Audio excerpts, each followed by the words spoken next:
is raging in the Middle East, Israel and Iran. This war started in 1979, Iranian Revolution. Take a look. The president and the Shah met for about an hour this morning. The president said the Shah's visit was encouraging and had strengthened the strong ties of friendship between the two countries. It is from the mosques that opposition to the Shah is being led by puritanical Shiite Muslims. The religious zealots want to return to the Constitution of 1906, which would ensure all legislation conforms with Islamic law. University students demonstrating in Tehran shouting death to the Shah pledge allegiance to the Islamic movement of the Ayatollahs. Ayatollahs are committed to the ouster of the Shah and nothing less than that.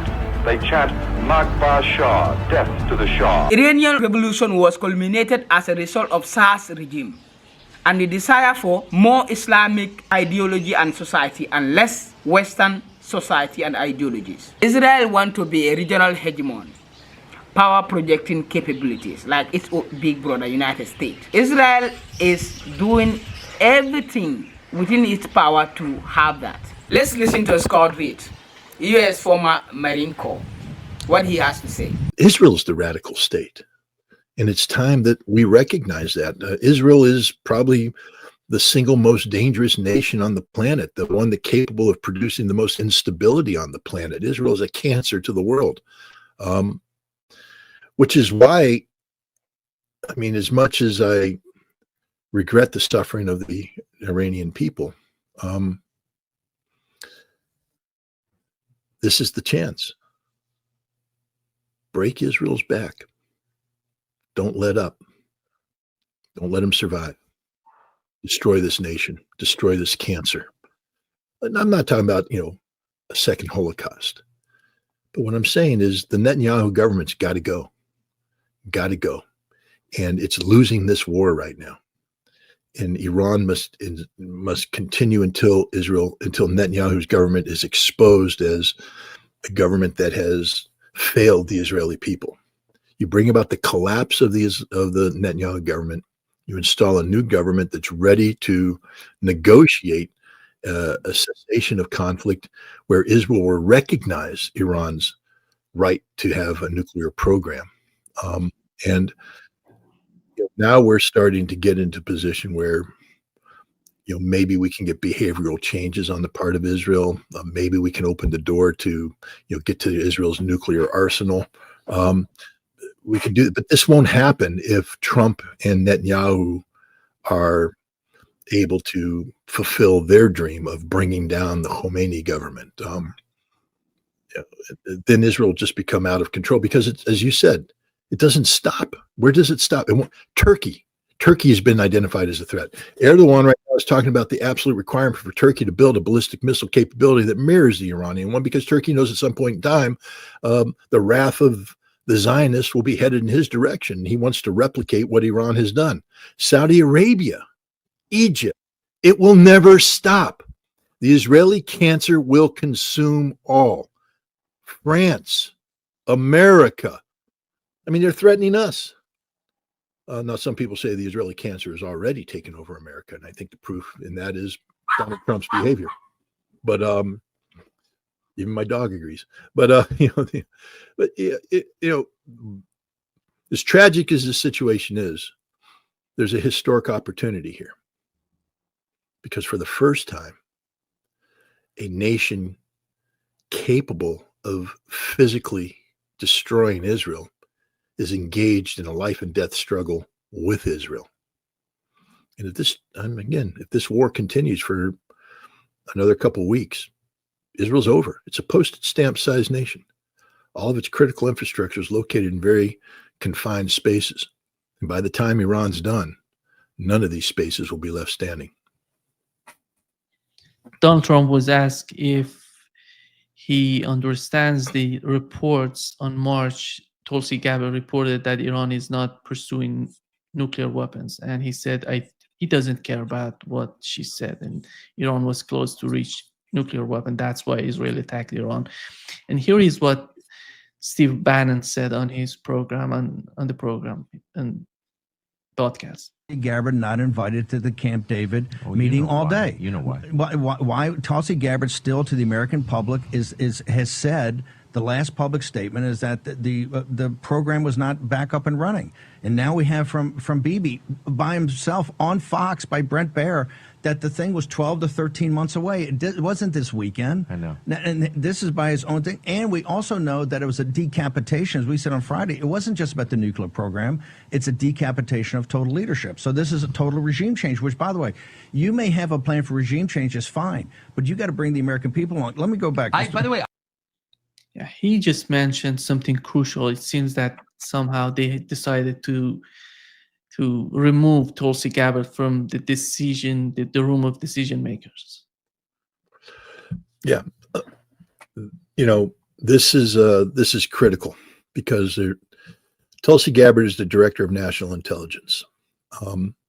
She administers the totality of the intelligence community, and she's part of her duties is to prepare and deliver a presidential daily briefing.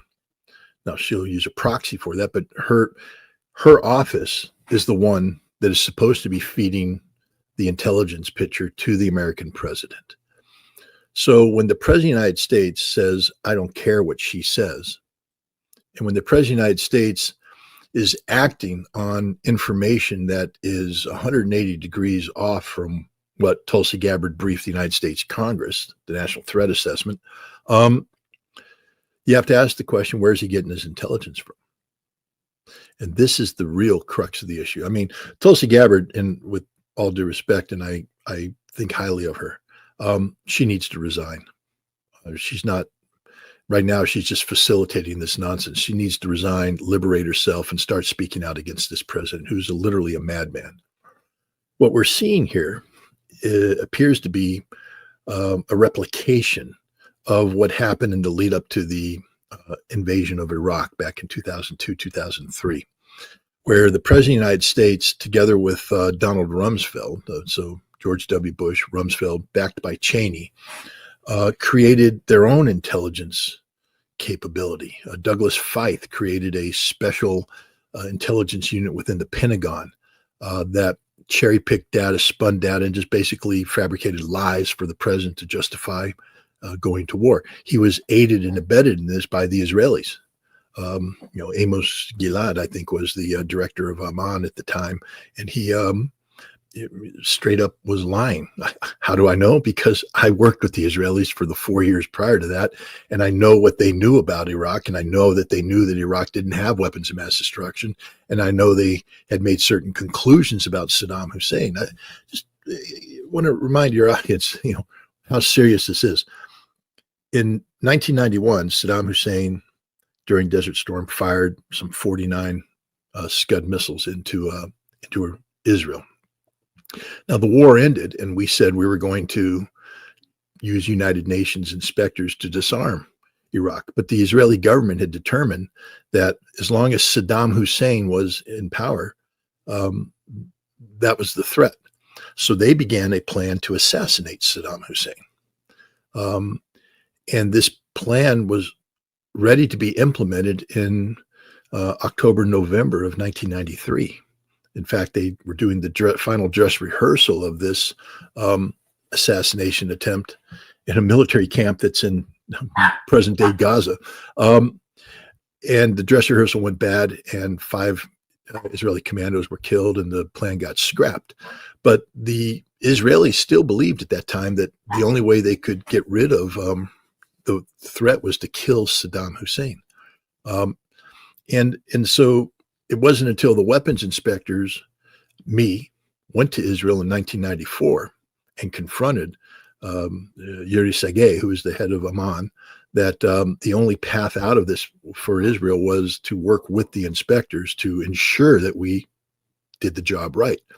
And we were able to get the Israelis to agree that Saddam wasn't the threat, that weapons of mass destruction could be curtailed, and all this. I don't know why the dogs are barking, but they are. So the Israeli intelligence picture is a fickle thing. But so assassination has always been part of the Israeli plan. The concept of decapitation strikes, etc. But the Israelis in 1998, the point I was trying to make is when I left, Israel had agreed that Iraq had been disarmed, fundamentally agreed. But the new director of intelligence for Amman was Amos Gilad. And Amos Gilad changed everything. He began, as soon as I left, he began fabricating, making it up. The Israelis went from being honest brokers to being dishonest purveyors of disinformation. And the Israelis were backing Douglas Feith, feeding him crap. And Feith would feed the president crap. And as a result, we ended up going to war. The Israelis did it. Amos Gilad, I'm naming names, guys. I'm naming the name. I'm naming the organizations. And we know this. We know this took place. So today, who's feeding the president information?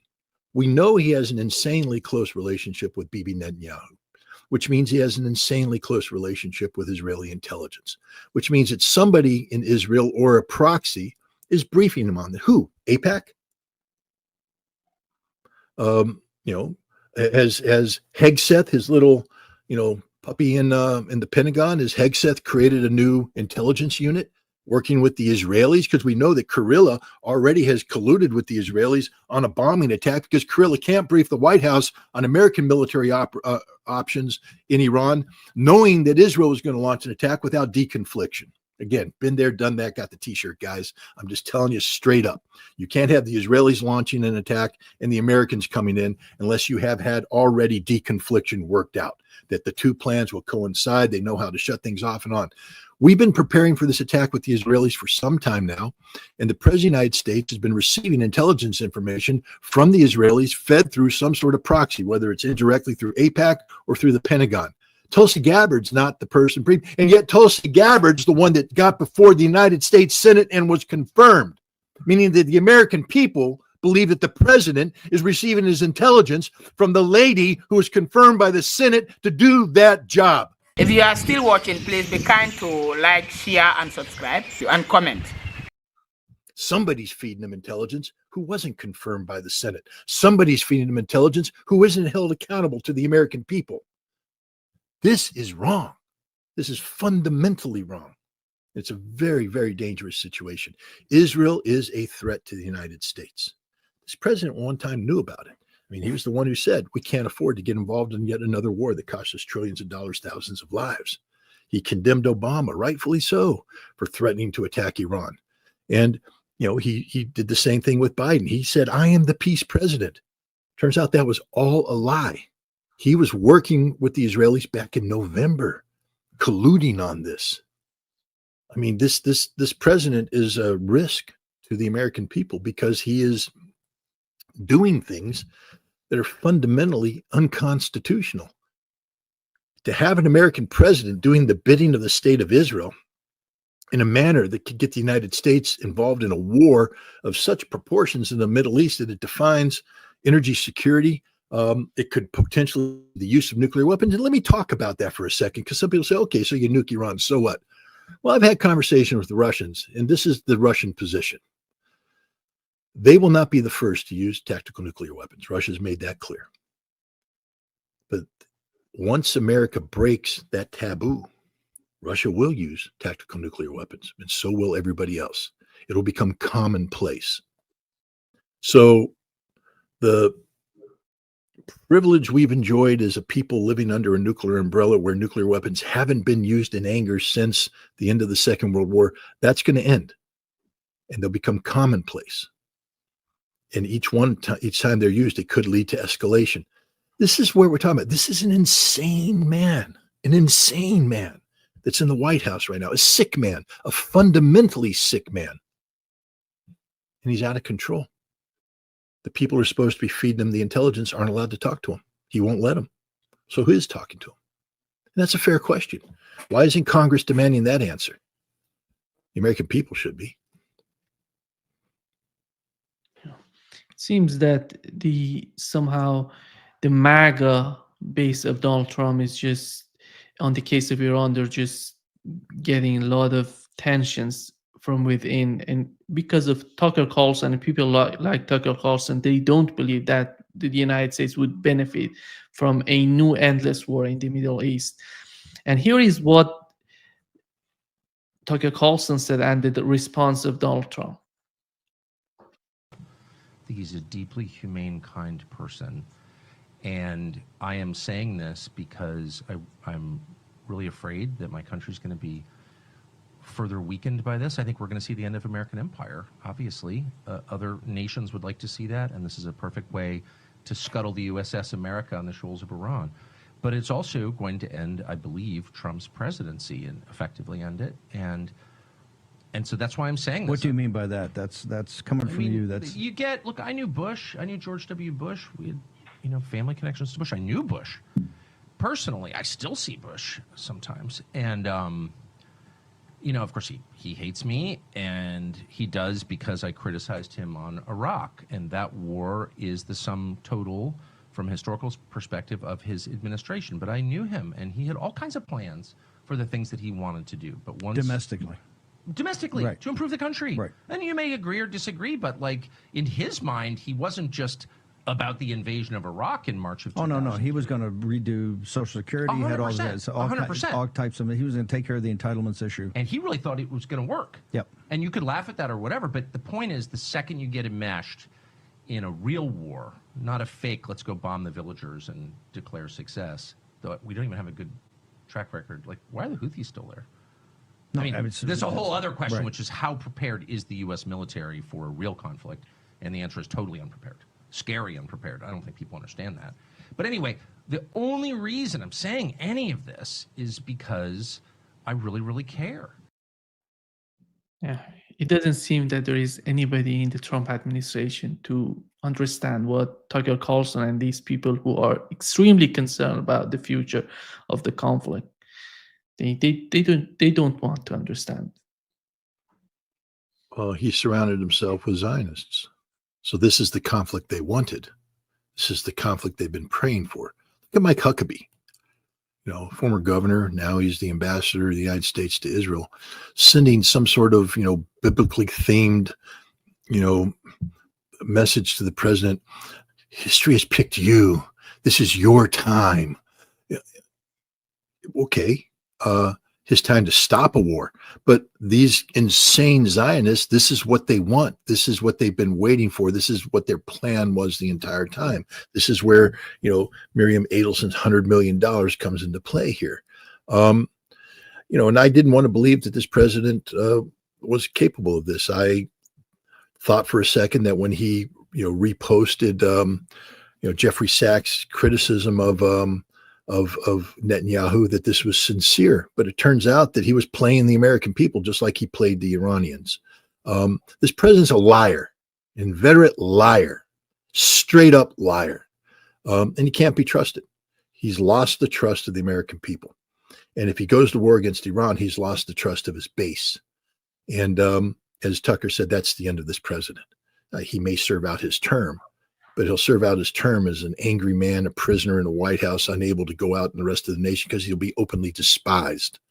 The military that claims to love him right now will hate him and revile him because he got them in a conflict where thousands will lose their lives and it will achieve nothing. And it's all done for the glory of Israel. I mean, this administration bothers me across the board. From RFK Jr., who is a friend of mine, and his love affair with Shmuley Botek. And no, that's not good. We can go Kash Patel. What's your number one priority as FBI director? The security of the state of Israel. Well, you know what, Kash? Stick it in your ear. It should be the security of the United States. Israel is the greatest threat to America. That's what I don't understand. Why does not Kash Patel understand that we've been thoroughly penetrated? Kash Patel, you're the director of FBI. What do you think about Israelis feeding the president of the United States misinformation that will put American lives at risk? That's the kind of stuff you and your national security division are supposed to stop. How would you feel, Kash, if the Russians had a direct line to the president and were whispering sweet nothings in his ear and he was taking action on it, disregarding the advice of his director of national intelligence? Isn't that a national security problem, Kash? But no, you're sitting there just playing his game. Dan Bongino. Mr. I'm real American here. I'm all about America. America first. We're really good. Dan Bongino, you just rolled over and played dead to Israel too. What the hell do they have on you? Epstein file my ass. I mean, you sat there and talked about it. Now you just swept it under the rug. Maybe it needs to be swept. I don't know. But I mean, it sounds to me like you all have been taken hostage by Israel. This country has been taken hostage by Israel. Israel is the greatest threat to the national security of the United States of America. The greatest threat. AIPAC is their army here in America. It is a literal foreign agent. I had the FBI come in my house and accuse me of being a foreign agent because of things that I wrote. AIPAC is buying Congress. They have bought Congress. They bought a president. They've bought our military. We're getting ready to go to war on behalf of AIPAC and Israel. Guys, this is insane. Now, I'm probably going to get you kicked off of YouTube for this, but I'm sorry. You ask me a question, you get the answer. Israel is the greatest threat to the United States of America, and we have the agents of Israel having infiltrated every aspect of our government. And we, the people of the United States of America, are just sitting back and letting it happen. Scott, do you believe that Donald Trump gonna go to some extent against Iran, as we saw with the tariff war, and he's gonna back down if he feels that he's not gonna get what he wanted to get? We saw it not just with the tariff war, we saw it with Yemen as well. How do you see the possibility of that going to some extent against Iran, then finding that is not working for him and coming back? And because that, if that happens, it comes when look at Russia. They attacked Russia. Donald Trump called the day after, called Vladimir Putin, said, I didn't know about it. I don't know what's going on in the mind of the Russian president right now, as the conflict in the Middle East is going to get more problematic. And he would say that what Donald Trump said to me was a lie, because how can you not know about an attack on Russian nuclear bombers? And I'm talking about the bigger picture, the bigger picture on the part of Russians, Iranian, and Chinese as time goes by. Even if Donald Trump tries to back down, that doesn't help his position if he goes in that direction. Let's just start with the fundamental understanding that Donald Trump is a moral coward and a physical coward. He's not a brave man. He's not a man of integrity. He doesn't have principles. He goes through the path of least resistance. And as we've seen, every time he runs up against a wall of solid resistance, he backs down. He doesn't stand for anything. He makes bold pronouncements and then just reverses it and then lies about it. On Iran, if the Iranians stay the course, and as long as they don't do anything precipitous in terms of like attacking American bases and things of that nature, unprovoked. I mean, they've already been provoked, but Iran's first goal should be the physical destruction of Israel, the defeat of Israel. Their second goal should be to keep America out of this war, which means as they achieve the physical defeat of Israel, they need to not do anything to allow America to be dragged into this conflict. And if they do that, look, Trump has already recognized, you can read his face. The man is not a poker player. The man is angry. The man is frustrated because he was promised a victory that isn't manifesting itself. And now he's trying to puff up and be big to intimidate people. Well, as he learned with tariffs with China, that doesn't work. Chinese went, yeah, okay, good. So what? So now Trump had to lie. The Chinese called me begging me to do this, so I've done it, and now we're backing down. He's a liar. Straight up liar. China's like, no, we didn't call him. Didn't call him. Nobody calls him. Nobody calls to surrender. Who didn't call to surrender? Donald Trump cut a deal because he had to. His Navy was getting humiliated. And on Iran, as long as the Iranians stay the course, Donald Trump will back down because he didn't have the courage to follow through. Because what he's going to have to do is receive the briefing from somebody, the official briefing that says, if you do this, this will happen. And what's going to happen is going to be horrible. And you're going to have to stand before the American people and explain why thousands of their sons and daughters are coming home in body bags. He doesn't have the courage to do that. He doesn't have the courage to do that. So he'll back down. That's my belief. He's getting bad information, intelligence information, but at some point in time, the Pentagon's going to have to brief him on the realities. When George W. Bush was briefed on, the invasion of Iraq, he was told, we will win. And we did. There is no military officer who's going to tell the president we're going to win against Iran. because to defeat Iran is going to require the physical occupation of Iran, and we can't do that. We can't do that. And, whereas there may have been a chance for regime change in Iran, playing upon economic difficulties and things of that nature, which is why Trump, if he truly wants regime change, should have dragged out the nuclear thing to extend sanctions and to, increase a feeling of frustration amongst the Iranian people that hopefully from the American perspective manifested against, discontent towards the theocracy. But by bombing Iran, I think he's achieving the exact opposite reaction. I think the Iranian people are circling their wagons, and it's going to be impossible. Even if when you have, Khamenei come out and say, I am just a body. My martyrdom should not change anything. It's our faith and he's right. So they kill Khamenei. It's tragic for him.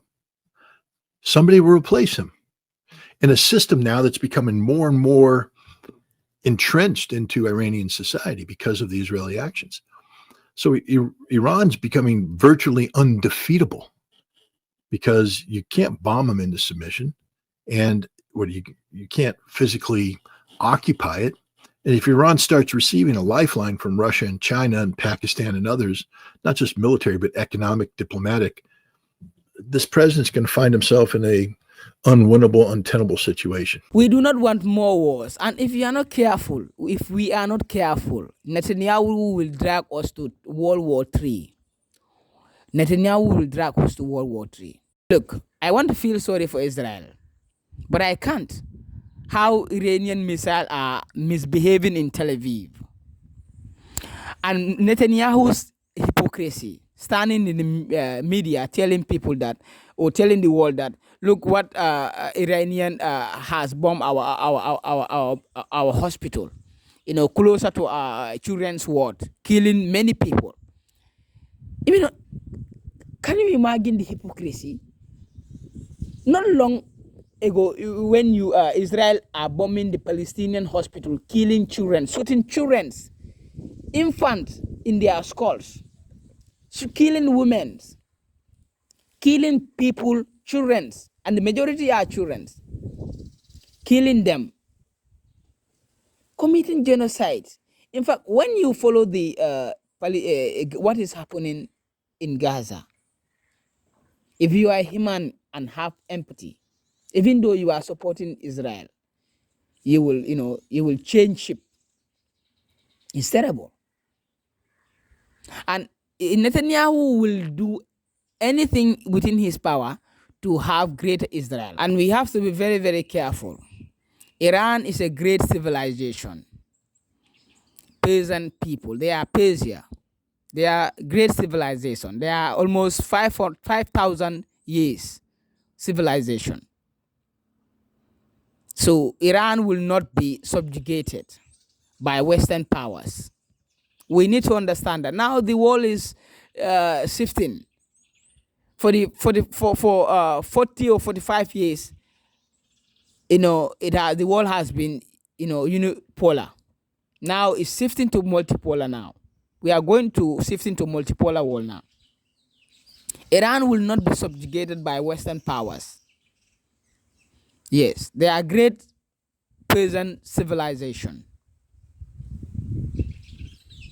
They will not be subjugated.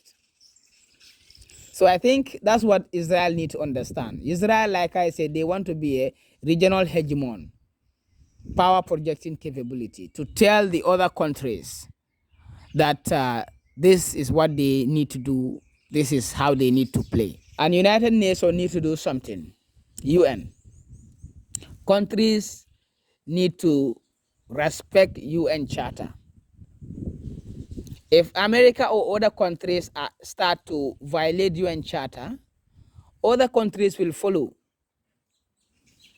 Yes, other countries will follow. There will be a lot of wars. UN was established in 1945 after the Second World War to maintain peace. That was the main reason UN was established, to maintain peace. But now UN has been very, very fragile. Yes, we need to respect UN Charter and know that UN is acting as a mediator between countries. If countries has a problem, if a country invade another country, UN need to mediate between them. Yes, to tell the oppressed country that, well, you should not invade the other country. If countries are violating UN Charter, there will be a lot of wars because a powerful country will annex a weak country. We don't want that. If that happens, there will be chaos. We need to respect UN Charter, and UN need to do something. UN, I don't know. Well, you need to do something. You need to do something to make sure every country respect the charter. You can kindly join our membership to support our work. Yes, or you can also send us super thanks. Yeah, thank you.